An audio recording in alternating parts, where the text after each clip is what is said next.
त्यानंतर होईलच प्रेम मालिकेच्या आजच्या भागामध्ये आपण पाहत आहोत की आता इकडे जीवा नंदिनीला म्हणत असतो, नंदिनी तुझं काय चाललंय? अगं त्यांना तरी थोडासा वेळ मिळाला आहे एकत्र घालवायला. त्यावर काव्या म्हणत असते, तू काय म्हणतोयस नेमकं? त्यावर आता इकडे जीवा काव्याला म्हणत असतो, एक मिनिट, मी तुला म्हणत नाहीये, मी माझ्या बायकोशी बोलत आहे. त्याच वेळेला आता इकडे काव्या म्हणत असते, हो पण काय म्हणत आहेस? तेव्हा जीवा आता हळूच इकडे नंदिनीला काहीतरी सांगण्याचा प्रयत्न करत असतो. पण आता इकडे ही लोक अजिबात ह्या सर्व काही गोष्टी ऐकून घेण्याच्या मनस्थितीतच नसतात. आता काव्या आणि त्याचबरोबर इकडे नंदिनी ह्या दोघांना सुद्धा जीवाच्या खोलीमध्ये बंद करतात आणि जीवाच्या खोलीमध्ये बंद करून तिथून निघून जात असतात. आता इकडे दोघेही जण इकडे रडायला लागलेले असतात. का रे दुरावा आणि का रे अबोला असं इकडे ते म्हणत असतात. त्याच वेळेला आपण पाहतो की इकडे ह्या सर्व काही गोष्टी आता आपण पाहिल्यानंतर दोघीही जण तिथेच त्याच रूममध्ये खाली बसलेले असतात. कारण त्या दोघीही जणी आता इकडे काव्याच्या खोलीमध्ये झोपायला गेलेले असतात. आता सगळेजण दुसऱ्या दिवशी सकाळी डायनिंग टेबलवरती नाश्त्यासाठी बसलेले असतात. सगळ्यांच्या समोर नाश्ते असतात. त्याचबरोबर इकडे आशाताई सर्वांना नाश्ता देत असते. आता काव्या आणि त्याचबरोबर नंदिनी मुद्दामच ह्या देशमुखांच्या पोरांना मुद्दामच डिवचण्याचा प्रयत्न करत असतात. त्या म्हणत असतात, खरं तर काय ग काव्या, मला एक गोष्ट सांग, तुला रात्री झोप कशी लागली? तेव्हा आता इकडे काव्या म्हणत असते, खूपच छान झोप लागली, काही विचारू नको बघ. म्हणजे त्याचं काय आहे ना, घोरणारा माणूस बाजूला नव्हतं ना. त्याच वेळेला आता इकडे काव्या म्हणत असते, काय मग तुम्हा दोघांना कशी झोप लागली? म्हणजे इकडे आता जीवा म्हणत असतो, हो आता तुम्ही आम्हाला मुद्दामून इथे तरसवायचं ठेवलंय का? तरसवण्यासाठी हे सगळं काही तुम्ही मुद्दाम आमच्यासोबत अशा पद्धतीने वागताय का? आता त्याच वेळेला मानिनी म्हणत असते, काय गे पोरींनो, पण मला एक गोष्ट सांगा, तुम्ही हे सगळं का आणि कशामुळे करताय? इथे ह्या पोरांना का बरं तरसवताय? म्हणजे नेमकं काय चाललेलं आहे? त्याच वेळेला आता इकडे विक्रम म्हणत असतात, हो का, म्हणजे नेमकं ह्या पोरांनी काय केलेलं आहे? त्याच वेळेला इकडे आता ही लोक म्हणत असतात, नाही नाही बाबा, त्यांनी असं फारसं काही केलं नाहीये, पण त्यांना तरसवायला फारच मजा येते. तेवढ्यातच आता डुअरबेल वाजलेली असते. आता सर्वजण नाश्ता करत असताना डुअरबेल वाजली. नेमकं कोण आलं असेल असा लोक ती विचार करतात. आता कोण आलं असेल असा विचार केल्याबरोबर इकडे मानिनी म्हणत असते, पण मी काय म्हणते, आता ह्या वेळेला कोणी येईना, पण तुम्हा लोकांचं नेमकं काय चाललेलं आहे? ह्या माझ्या सुना इकडे का बरं आणि कशामुळे माझ्या ह्या पोरांना त्रास देत आहेत? नाही वाई, त्रास वगैरे असं काही नाही. तेवढ्यातच आता इकडे आशा दरवाजा उघडायला गेलेली असते. तर दुसऱ्या बाजूला हे सगळं वसूने पाहिलेलं असतं.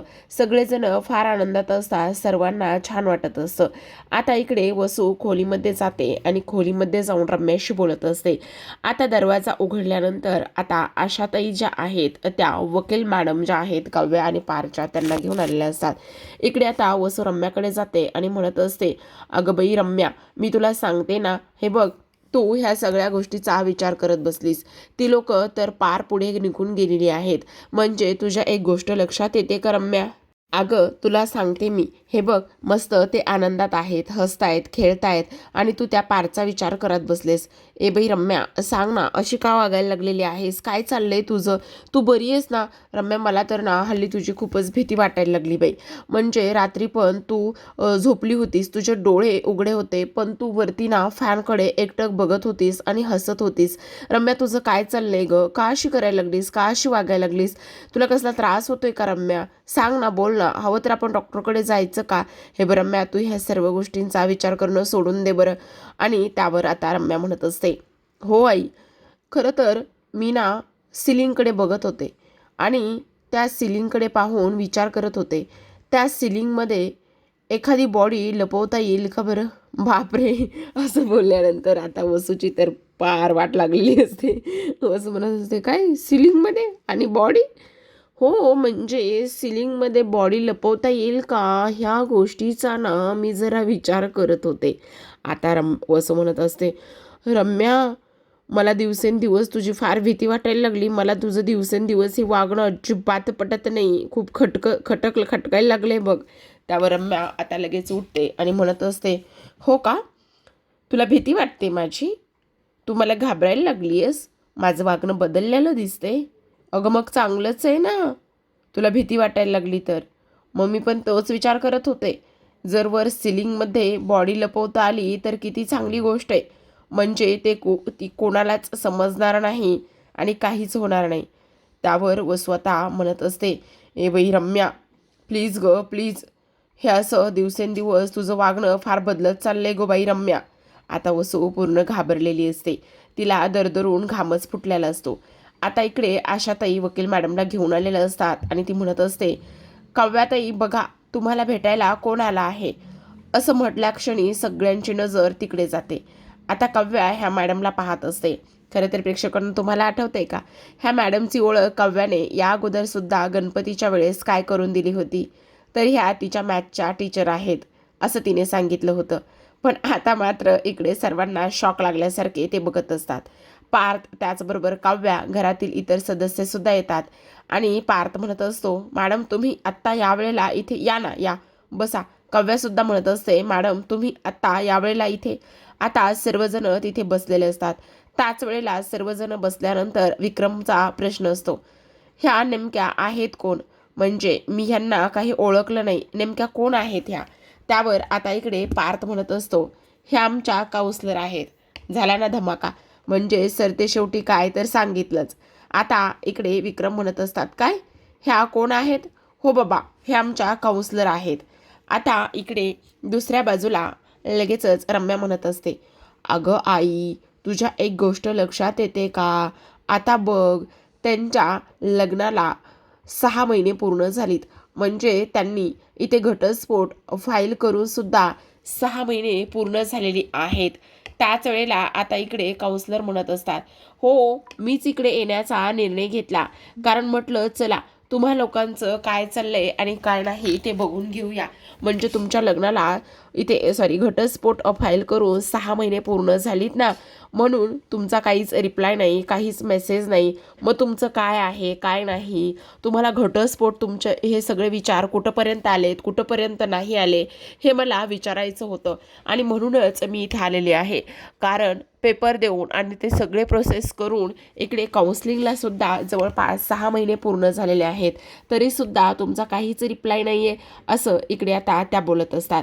मग काय चाललंय काय तुमचं, कुठंपर्यंत आलेल्या आहेत तुमच्या त्या सर्व काही गोष्टी, कुठंपर्यंत आलंय तुमचं ते सर्व काही. म्हणजे तुम्हाला घटस्फोट वगैरे ह्या सर्व गोष्टी घ्यायच्या आहेत की नाही असं आता इकडे ते म्हणत असतात. त्याच वेळेला आता इकडे दुसऱ्या बाजूला उत्तर द्या असं काउन्सलरचं इथे प्रश्न असतो. आता खरं तर मी काय म्हणते, जाऊ दे ना, उगाच कशाला तुम्ही ह्या सर्व काही गोष्टी ताणताय. मी तर म्हणते तुम्ही घटस्फोट घेऊनच टाका. असं म्हटल्याबरोबर आता इकडे सगळेजण हसायला लागलेले असतात बरं का. म्हणजेच खरं तर टेन्शनसुद्धा आलेलं असतं. आणि त्याच वेळेला आता इकडे पार्थ, काव्या, जीवानंदिनी हे सगळेजण जोरातच म्हणत असतात, नाही नाही नाही नाही, आम्हाला घटस्फोट नाही घ्यायचा आहे. असं म्हटल्याबरोबर लगेच आता इकडे जे काही काउन्सलर आहेत त्या इकडे आनंदानेच पाहत असतात. आता त्या म्हणत असतात, खरं तर तुम्ही इकडे घटस्फोट घेऊच नका.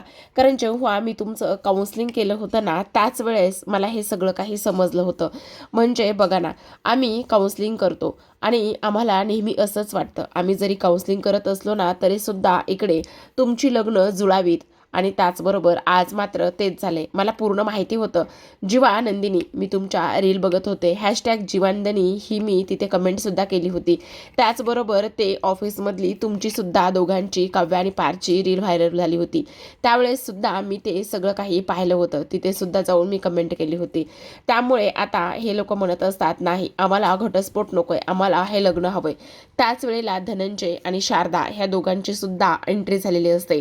तेव्हा धनंजय म्हणत असतात, नाही पण आम्हाला हे लग्न नको आहे, आम्हाला घटस्फोट हवा आहे. इथे तुम्हा दोघांचा सुद्धा घटस्फोट झालाच पाहिजे. दोघांचा नाही, तुम्हा चौघांचा घटस्फोट झालाच पाहिजे. त्याच वेळेला आता इकडे जीवा आणि इथे त्यांच्याकडे पाहतच असतात. पण नंदिनी म्हणत असते, बाबा तुम्ही असं काय म्हणताय, हे बघा नाही मला हे लग्न हवंय. त्यावर काव्यासुद्धा म्हणत असते, आई प्लीज ग, मला सुद्धा हे लग्न हवंय, आम्हाला घटस्फोट नकोय. त्याच वेळेला माळिनी म्हणत असते, अरे ऐकून तरी घ्या, घटस्फोट झालाच पाहिजे. आता ह्या जबरदस्तीच्या लग्नाचा घटस्फोट करून पुन्हा एकदा नव्याने सप्तपदी, पुन्हा एकदा नव्याने पुनर्विवाह हा केलाच पाहिजे. त्यावर जीवा म्हणत असतो, म्हणजे मला नाही समजलं काय म्हणायचंय ते. त्यावर काव्या म्हणत असते, एक मिनिट आई, खरं खरं सांग, नेमकं तुमचं म्हणणं काय आहे? त्यावर लगेच आता इकडे शारदा म्हणत असते, अगं हो, तेच तर मी सांगण्याचा प्रयत्न करते. ह्या जबरदस्तीच्या लग्नातून तुम्ही वेगळे व्हा, मुक्त व्हा आणि पुन्हा एकदा लग्न करा, ते सुद्धा आनंदाने. आता हे सगळं ऐकल्यानंतर सर्वांच्या चेहऱ्यावर हसू उमटलेलं असतं. त्यावर आता इकडे शारदा आणि मानिनी म्हणत असतात, खरं तर हे आमचं रात्रीच ठरलं होतं, कसं बसं मी पोटात ठेवलंय, बाप रे बाप. तेव्हा आता इकडे वकील म्हणत असतात, खरं सांगू का, डॉक्टरांना असं वाटतं की लोक कधीच आजारी पडू नयेत आणि वकिलांना असं वाटतं की नवरा बायकोंच्या नात्यामध्ये कधीच भांडणं होऊ नयेत. पण आज मी एक गोष्ट सांगते, तुमच्यासारखं जर घटस्फोटानंतर किंवा 6 महिने काउन्सिलिंग केल्यानंतर जर तुमच्यासारखी लोक पुन्हा लग्न लावून देणार असलात ना, तर मी नक्कीच म्हणेल की घटस्फोटासाठी तुम्ही अपील करा, जर तुमच्यामध्ये भांडणं होत असतील तर. कारण असं हे पहिल्याच वेळेस मी पाहते. घटस्फोट करून सुद्धा ह्या जबरदस्तीच्या नात्यातून मुक्त होऊन सुद्धा तुम्ही लोक त्यांचं पुन्हा एकदा लग्न लावून देण्यासाठी तयार झाला आहात. ही गोष्ट मात्र मला फारच आवडली. खरंच मला आज तुमच्या ह्या लग्नाचं कौतुक आहे. त्याच वेळेला आता इकडे जे काही वकील आहेत त्यांना ही लोक आमंत्रण देतात आणि सांगतात की तुम्हाला आग्रहाचं आमंत्रण आहे, तुम्ही नक्कीच लग्नाला यायचं. त्याच वेळेला वकील म्हणत असतात, ठीक आहे, तुमचं हे आमंत्रण मला मान्य आहे. आता तुम्ही तुमच्या लग्नाची तयारी करा, माझं काम झालेलं आहे, मी आता येते. असं म्हणून वकील तर तिथून निघून गेलेले असतात. त्याच वेळेला आता मानिनी म्हणत असते, बाप रे बाप, हे तर आम्ही प्लॅन केलं होतं, पण कशीबशी मी ह्या सगळ्या गोष्टींसाठी रात्र काढलेली आहे, ते माझ्या जीवाला माहिती आहे, असं ती इथे बोलत असते. आता त्याच वेळेला सर्वजण आनंदामध्ये असतात. मानिनीसुद्धा खूप खुश असते. इकडे काव्या, नंदिनीसुद्धा फारच खुश असतात. खरं पाहायला गेलं ना, तर इकडे काव्या आणि पार्थ एकमेकांना खानाखुणा करत असतात आणि अगदी त्याच वेळेला इकडे जीवा आणि त्याचबरोबर नंदिनीसुद्धा दोघेजण एकमेकांना खानाखुणा करत असतात. आता हे सगळं काही मानिनी, शारदा म्हणजे इतर घरातील लोकसुद्धा चौघेही जण पाहत असतात आणि पाहिल्यानंतर आता मानिनी म्हणत असते, काय काय चाललंय काय तुमचं, म्हणजे नेमकं काय करताय तुम्ही? त्यावर इकडे आता शारदा सुद्धा म्हणत असते, हो तर काय चाललंय काय तुमचं? त्यावर आता इकडे हे लग्न होणारच आहे, पण अगदी व्यवस्थित सगळं काही. तेव्हा इकडे आता जीवा म्हणत असतो, म्हणजे सगळ्या रीतीभाती होणार आहेत? त्यावर काव्या म्हणत असते, म्हणजे मंगळसूत्र सुद्धा घातलं जाईल? त्यावर नंदिनी म्हणत असते, म्हणजे सप्तपदी सुद्धा घेतली जाईल? त्यावर आता इकडे पार्थ म्हणत असतो, म्हणजे मेहंदी सुद्धा काढली जाईल? त्यावर नंदिनी म्हणत असते, हो, म्हणजे पत्रिका सुद्धा छापल्या जातील? त्यावर हे सगळं सगळं होणार आहे, फक्त एवढंच नाही. त्यावर लगेच आता आपापले जे काही पार्टनर्स आहेत ते त्यांना त्यांच्या खोलीकडे घेऊन गेलेले असतात. आता इकडे लगेचच जो काही जीवा आहे तो नंदिनीकडे पाहतच असतो. त्याला फार जास्त आनंद झालेला असतो. हा नात्यामध्ये आबोला सुद्धा त्यांना खूप काही देऊन जात असतो. कसलाही विचार न करता दोघेही जण एकमेकांच्या मिठीमध्ये कधीच विसावलेले असतात. न पाहता पाहता 6 महिने कसे गेले. ह्या 6 महिन्यामध्ये ह्या नात्याने किती काय काय शिकवलं हे त्यांना सगळ्यांना अनुभवलेलं असतं, माहिती असतं. इकडे आता काव्या पार्थला खोलीमध्ये घेऊन गेल्याबरोबर त्याला घट्ट मिठी मारत असते आणि त्याच वेळेला ती म्हणत असते, देशमुख, बघितलं तुम्ही काय होतंय आपल्यासोबत? इकडे आता नंदिनीसुद्धा अगदी मिठीमध्ये विसावलेली असते. तर प्रेक्षकांनो, फायनली लग्नानंतर होईलच प्रेम मालिकेचं टायटल सॉन्ग इथे प्ले झालेलं असतं. कारण लग्नानंतर तर ही जोडपी या जबरदस्तीच्या लग्नामध्ये कधीच प्रेमात पडलेली असतात आणि एकमेकांचे कधीच ते मनाने होऊन गेलेले असतात. इकडे हा सगळा फार आनंदाचा क्षण असतो त्या चौघांसाठी सुद्धा आज. कारण आजच्या या दिवशी त्यांना आनंदच तेवढा झालेला असतो. आता इकडे नंदिनी म्हणत असते, पुन्हा एकदा आपलं लग्न होतंय, आता ह्या लग्नामध्ये अजिबात राग रुसवा काहीच नसेल. त्यावर काव्या म्हणत असते, आता मी जबरदस्तीने 7 फेरे घेणार नाही, तर आनंदाश्रू काढतच मी 7 फेरे घेईन. त्याच वेळेला इकडे नंदिनीसुद्धा म्हणत असते, आता हे लग्न मला मान्य आहे. त्याच वेळेला जीवा म्हणत असतो, मी ह्या लग्नामध्ये फार धमाल करणार आहे. तेव्हा पार्थ म्हणत असतो, आता मी तुम्हाला घेण्यासाठी किंवा मी तुमच्याकडे इथे घोड्यावर सज्ज होऊनच येणार आहे. त्याच वेळेला आता इकडे जीवा म्हणत असतो, लग्न झाल्यानंतर माझ्या आजोबांची जी काही कार आहे ना, ती कार घेऊनच मी तुला घ्यायला येणार आहे. त्याच वेळेला नंदिनी म्हणत असते, हो पण ती आपली डार्लिंग रिक्षासुद्धा घेऊन या बरं का. आता इकडे काव्या आणि त्याचबरोबर मिठीत असताना मानिनी दरवाजावर टिकटिक करते आणि खाकरून आतमध्ये येत असते. तर इकडे सेम दुसऱ्या बाजूला शारदासुद्धा येत असते आणि शारदा म्हणत असते, म्हणजे तुम्ही समजताय तेवढे सोपं नाही आहे. त्याच वेळेला जीवा आणि नंदिनी म्हणत असतात, सोपं नाही आहे म्हणजे नाही समजलं मला. त्यांच्या चेहऱ्यावरचे रंगच उडतात. त्यावर शारदा म्हणत असते, हो हे एवढं तुम्ही समजताय तेवढं अजिबातच हे लग्न आणि हे सगळं काही सोपं नाही आहे. त्याच वेळेला दुसऱ्या बाजूला मानिनी सुद्धा म्हणत असते, हो ह्या सर्व गोष्टी होणारच आहेत, पण तुम्ही समजता ते सुद्धा एवढं सोपं नाही आहे बरं का. आता हे सर्व काही इथे झाल्यानंतर आपण पाहतो की इकडे आता दुसऱ्या बाजूला सगळेजण हॉलमध्ये बसलेले असतात. आता सगळेजण हॉलमध्ये बसल्यानंतर त्यांच्या ह्या सगळ्या काही गप्पा चप्पा हे सगळं काही सुरू असतं. त्याच वेळेला आता इकडे मानिनी आणि शारदा ह्या दोघी जणी म्हणत असतात, खरं पाहायला गेलं ना तर आता हे जे काही तुम्ही लग्न करणार आहात किंवा आता हे सगळ्या काही ज्या गोष्टी होणार आहेत त्या एवढ्या सोप्या नाही आहेत. म्हणजे नेमकं काय होणार आहे ते तरी सांगा आम्हाला. त्याच वेळेला आता इकडे विक्रम आणि त्याच वेळेला धनंजय हे फारच आनंदात असतात.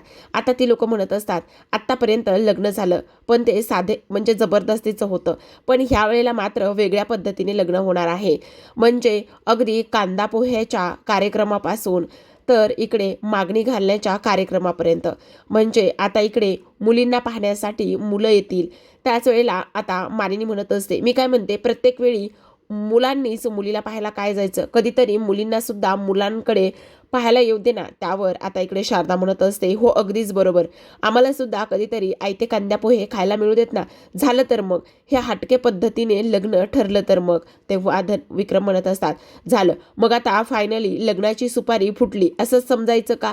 तेवढ्यातच रम्या तिथे आलेली असते. रम्या आल्याबरोबर ती म्हणत असते, कोणाचं लग्न असं म्हटल्यानंतर तिचा चेहरा, लाल झालेले डोळे, थोडेसे अश्रू हे सगळं दिसत असतं. आता खरं तर काव्याला थोडंसं रम्याचं वाईट वाटतं बरं का. काव्या उठून उभी राहते आणि म्हणत असते, हे बघ रम्या, हे बघ लग्न करतोय आम्ही पुन्हा एकदा. त्यावर रम्या म्हणत असते, काय हो काव्या, हो रम्या, कारण आम्ही चौघांनी पुन्हा एकदा लग्न करायचं ठरवलंय. म्हणजे हा घटस्फोट करून आम्ही पुन्हा एकदा आनंदाने लग्न करणार आहोत. त्यावर रम्या म्हणत असते, अरे वा, मग तर ही आनंदाचीच आणि चांगलीच गोष्ट आहे ना. आता काव्या म्हणत असते, तू ठीक आहेस ना रम्या. त्यावर रम्या म्हणत असते, हो मला तर ह्या सगळ्या गोष्टीमध्ये आनंदच होणार आहे. खरं तर इकडे पार्थ म्हणत असतो, तू आता पुन्हा एकदा ह्या सगळ्या गोष्टीमध्ये काही विघ्न वगैरे किंवा लास्ट टाइम जसं तू आणि तुझ्या आईनं केलं होतंस तसं काही करणार नाही आहेस ना. त्यावर रम्या म्हणत असते, मला माहिती आहे तुम्ही सर्वजण माझ्यावर आणि माझ्या आईवर विश्वास ठेवणारच नाही. लास्ट टाइम जसा मी गोंधळ घातला होता तसा ह्यावेळेला मी अजिबात गोंधळ घालणार नाही आहे. खरं तर मी आता थकली आहे. पारच्या पाठीमागे पळून पळून थकली. मी पारचं प्रेम कमवण्याचा प्रयत्न करत होते, पण नाही, त्या पारच्या प्रेम कमवण्याच्या नादामध्ये मी आम्हा दोघांची असलेली एवढी छान ओरिजिनल प्युअर मैत्रीसुद्धा गमावून बसले. पार्थ माझ्यावर किती विश्वास ठेवायचा, एकेकाळी आमचा किती छान बॉन्ड होता, पण ते सर्व मी गमावून बसले. आणि आता मात्र मी ह्या सर्व गोष्टी अजिबात करणार नाही. उलट तुम्हाला विश्वास बसणार नाही, पण ह्या तुमच्या लग्नामुळे मला आनंदच होणार आहे. खरं सांगू का पार्थ, माझ्यावर विश्वास ठेव. तुम्हाला माझ्यावर विश्वास नसेल, पण ह्या सर्व गोष्टीमुळे मला आनंदच आहे. उलट तुम्ही लग्न करताय ही चांगलीच गोष्ट आहे, असं आता रम्या म्हणत असते. त्याच वेळेला रम्याचं हे सर्व काही बोलणं ऐकून सगळ्यांना फारच मोठा धक्का बसलेला असतो. आता रम्या म्हणत असते, खरं तर पार्थवर माझं प्रेम होतं.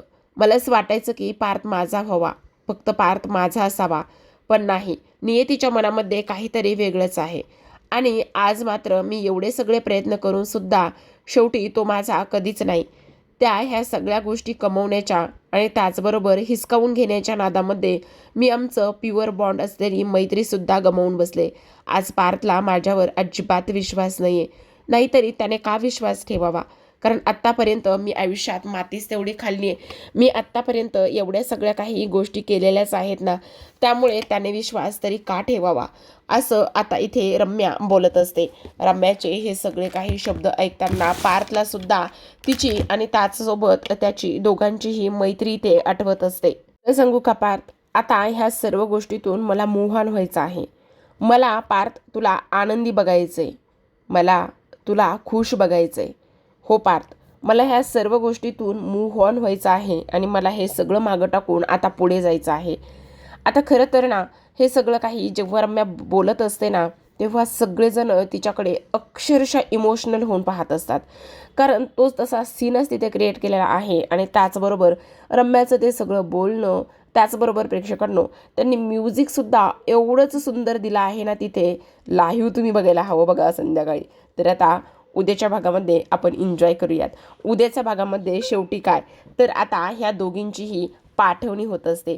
काव्या तिची बॅग भरायला घेत असते, पण इकडे आता पार्थ म्हणत असतो, खरं सांगू का काव्या, मला तर रम्याच्या ह्या वागण्यावरती अजिबातच विश्वास नाही आहे. कारण ती हे सगळं खरं बोलते कशावरून.